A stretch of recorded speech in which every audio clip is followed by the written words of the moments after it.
So, good afternoon, ma'am.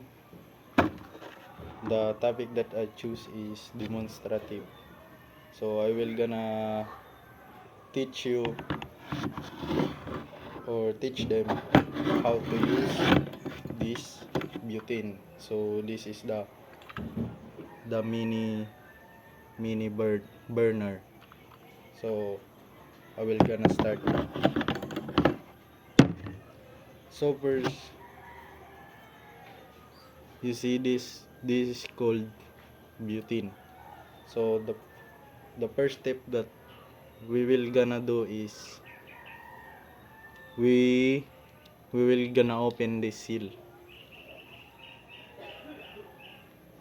First, as you can see,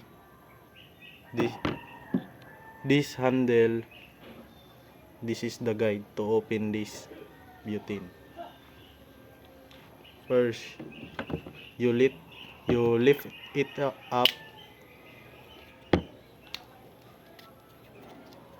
then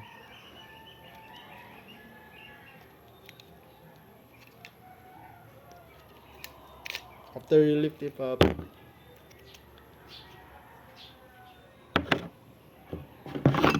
you see this you see this hole, and that's where we're gonna put it.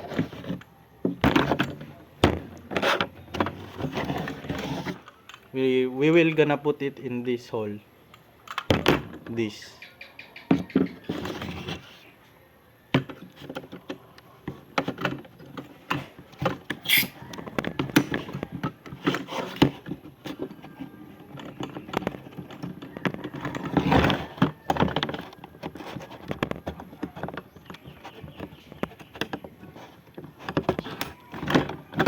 That's after we insert the butane into the small burner. As you can see, there's this. We need to slowly open.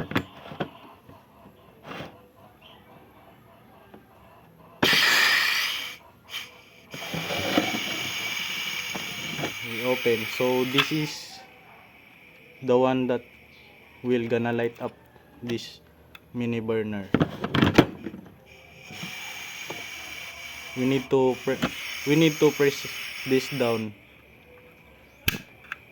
So that's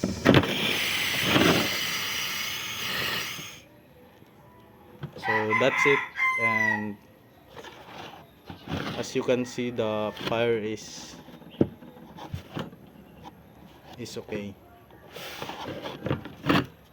And for the last part is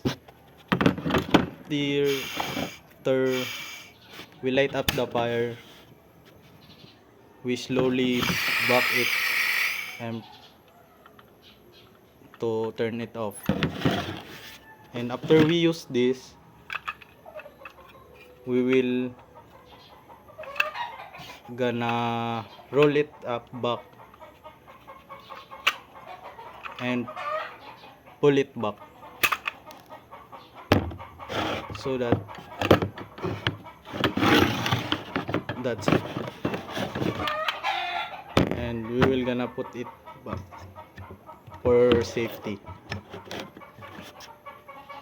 That's it. Thank you, ma'am, and have a nice day.